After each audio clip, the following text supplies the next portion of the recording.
ബേസിൽ എഞ്ചിനീയറിംഗിൽ കേമനായിരുന്നു, സംശയമില്ല. പക്ഷേ നടത്തിപ്പിലും മാർക്കറ്റിങ്ങിലും വിൽപ്പനയിലും പിഴച്ചു. ആ സമയമാണ് മാർക്കറ്റിങ്ങിലും സംരംഭ നടത്തിപ്പിലും അഗ്രഗണ്യനായ ലാലാ ശ്രീറാം ബേസിലിനെ സമീപിക്കുന്നത്. ബേസിലിന്റെ എഞ്ചിനീയറിംഗ് മികവും സംരംഭക ധൈര്യവും ലാലാ ശ്രീറാമിനെ അത്ഭുതപ്പെടുത്തി. അദ്ദേഹം കൂടുതൽ നിക്ഷേപം കമ്പനിയിലേക്ക് കൊണ്ടുവന്നു. പക്ഷേ രണ്ടാം ലോക മഹായുദ്ധകാലത്ത് ബിസിനസ് ആകെ താറുമാറായി. പ്രൊഡക്ഷൻ നിർത്തിവെച്ചു. ഏതാണ്ട് പൂട്ടിയ അവസ്ഥ.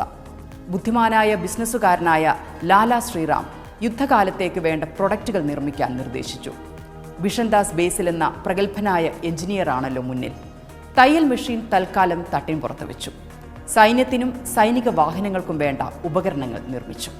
1942 കാറ്റിനൊപ്പം പാറ്റിയ ഉഷ റെക്കോർഡ് ലാഭത്തിലെത്തി. 92,000 രൂപ കടത്തിൽ നിന്നും 6 ലക്ഷത്തിനുമേൽ ലാഭത്തിലായി ഉഷ. കാരണം യുദ്ധോപകരണങ്ങൾക്ക് അത്ര ഡിമാൻഡും വിൽപ്പനയും ഉണ്ടായി. പണമെത്തി. ഇനി ധൈര്യമായി തയ്യൽ മെഷീനിലേക്ക് കടക്കാം.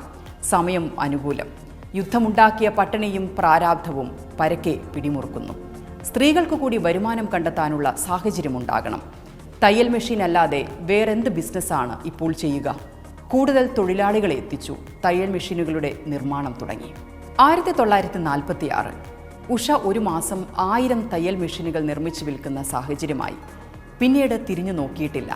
തയ്യൽ machine, fan, mixie, cooler, grinder തുടങ്ങിയ ഹോം അപ്ലയൻസസ് പ്രൊഡക്റ്റിലൂടെ 4000 കോടിയുടെ വരുമാനമാണ് ഉഷ ഇന്റർനാഷണലിനുള്ളത്.